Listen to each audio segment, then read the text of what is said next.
بسم اللہ الرحمن الرحیم۔ اس نبی کا انکار کرنے والا کیا کہلائے گا جی؟ اس نبی کا انکار کرنے والا کافر کہلائے گا۔ آپ اور ہم سب صبح شام اذانوں کے ساتھ ساتھ دہراتے ہیں یا نہیں؟ اللہ کی وحدانیت کو بھی اور نبی کی نبوت اور رسالت کو بھی، اور پھر مولا علی کی ولایت کو۔ کبھی تفصیل سے بات ہو کہ مولا علی کی ولایت کا اقرار نبی کی رسالت کے اقرار کے بعد ہم کیوں، کیسے، کس دلیل کی بنیاد پر کرتے ہیں۔ میں اپنے ان بچوں اور جوانوں سے کہوں گا، خبردار کوئی بات بغیر دلیل کے نہ کیا کرو۔ ہمیں فرزندان دلیل ہونا چاہیے، ہمیں دلیل کے آگے جھک جانا چاہیے اور دلیل سے ہی بات کرنی چاہیے۔ ہاتھو برہانکم ان کنتم صادقین، اگر کوئی سچا ہوگا تو دلیل لائے گا، اور اگر دلیل نہیں لا پائے گا تو آپ کی بات مان لی جائے گی۔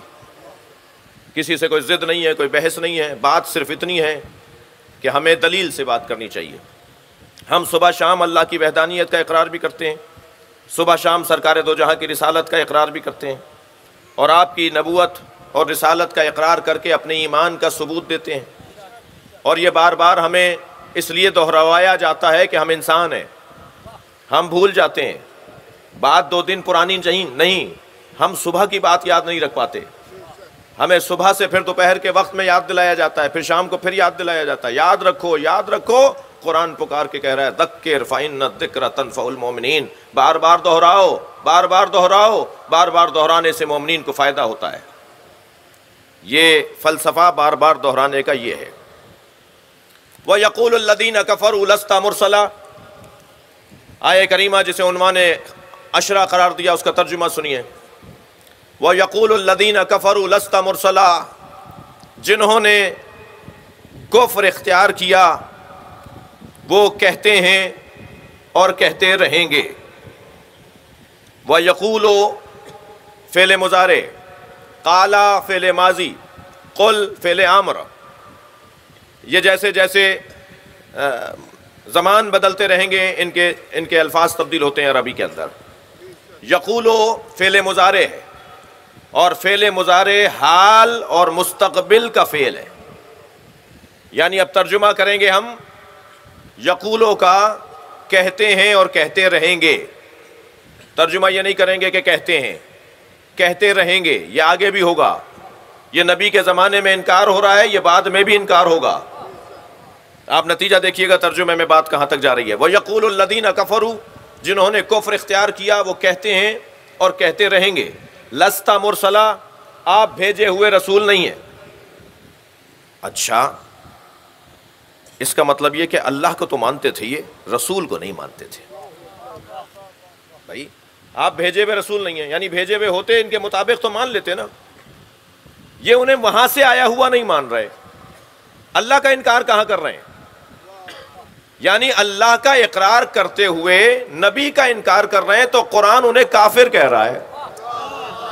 تو روشن ہو گئی نا بات کہ جو اللہ کو مانے اور اللہ کے نبی کو نہ مانے وہ اللہ کے قرآن کی زبان میں مسلمان نہیں ہے۔ بھائی مجھے ایک جملہ کہنے دیجئے، شیطان اللہ کو مانتا تھا، اللہ کے نبی کو نہیں مانتا تھا۔ خبردار، اگر اللہ کو کوئی ماننے والا نظر آئے اور نبی کی بے حرمتی کرتا نظر آئے تو سمجھ لیجئے یہ شیطان کے قبیلے کا ہے۔ وَيَقُولُ الَّذِينَ،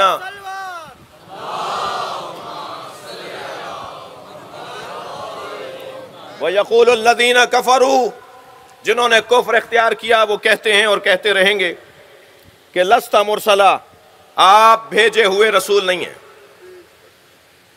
قل، میرے حبیب ان سے کہہ دیجئے، کفا باللہ شہیدن بینی و بینکم، میرے اور تمہارے درمیان گواہی کے لیے اللہ کافی ہے۔ آیت یہاں رکی نہیں ہے، شاید بہت سو کی آرزو ہو کہ آیت رک جائے۔ نہیں عزیزان گرامی، آیت یہاں رکی نہیں ہے۔ آیت میں یہ نہیں کہا گیا کہ اللہ کافی ہے، اللہ تو مصطفیٰ کے لیے کافی ہے، مرتضیٰ کے لیے کافی ہے، بات میری اور آپ کی ہو رہی ہے۔ کفا باللہ، اللہ کافی ہے، قرآن کی آیات نکال کر دکھانے والے یہ بھی دیکھیں کہ قرآن صرف ایک آیت پر مشتمل کتاب نہیں ہے، 6000 سے زیادہ آیات پڑھو گے تو قرآن سمجھ میں آئے گا۔ اپنے پسند کی آیت نکال کر اپنا مطلب حل کر لینا مسلمانی نہیں ہے۔ مسلمان اسے کہتے ہیں جو پورا قرآن پڑھ کر عقیدہ بناتا ہو۔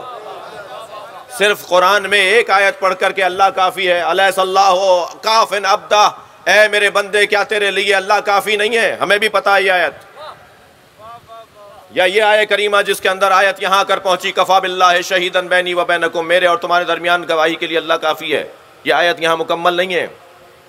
یا ایاک نعبد و ایاک نستعین، یہ قرآن مجید کی آیات ہیں، مگر عزیزان گرامی قرآن مکمل پڑھیں گے تو عقیدہ بنے گا۔ خبردار، میں اپنے بچوں اور جوانوں سے بھی کہہ رہا ہوں کہ یہ آرزو تو بہت سے لوگوں کی ہے کہ قرآن سے دکھاؤ، قرآن سے دکھاؤ، قرآن سے دکھاؤ۔ جو لوگ قرآن کی کوئی ایک آیت لا کر آپ کو کچھ دکھا دیں تو یا تو آپ خود اپنی تیاری اتنی رکھیے کہ آپ اسے دوسری آیت دکھا سکیں، یا جن کی تیاری ہے ان سے مشورہ کیے بغیر کبھی بھی ہار نہ مانیے گا۔ یہ بہت بہت پرانا انداز ہے کہ ہمیں قرآن سے دکھاؤ۔ ایک صاحب کہنے لگے جی قرآن سے بات کیجئے، میں نے کہا جی قرآن سے بات کرنا چاہیے مسلمان کو، مگر میں آپ سے اتنا پوچھنا چاہتا ہوں یہ کس نے بتایا ہے کہ یہ قرآن ہے؟ بھئی آپ پر فرشتہ آیا تھا کیا؟ یا آپ کو کس نے بتایا یہ قرآن ہے؟ یہ مصطفیٰ نے بتایا ہے کہ قرآن ہے۔ یعنی حدیث سے قرآن تو مانتے ہو، قرآن سمجھنے کے لیے حدیث نہیں مانو گے۔ کس نے بتایا ہے بھئی؟ کسے معلوم ہوا تھا کہ یہ قرآن ہے؟ سرکار نے فرمایا ابھی وحی نازل ہوئی ہے، فرشتہ میرے اوپر آیا ہے، یہ آیت لے کر آیا ہے۔ سرکار فرما دیتے تھے، لوگ سن لیتے تھے اور یاد کرتے تھے صحابہ کرام۔ یہاں آیت مکمل نہیں ہے۔ قل کفا باللہ شہیدا بینی و بینکم ومن عندہ علم الکتاب، آیت آگے بڑھی ہے، کہہ دیجئے میرے اور آپ کے درمیان، تمہارے اور میرے درمیان اللہ گواہی کے لیے کافی ہے، ومن عندہ علم الکتاب، اور وہ جس کے پاس مکمل کتاب کا علم ہے، مکمل کتاب۔ اگر آپ ہمارے لیٹسٹ ویڈیوز کے بارے میں جاننا چاہتے ہیں تو ہمارے چینل کو سبسکرائب کریں اور بیل آئیکن کو پریس کریں۔ شکریہ۔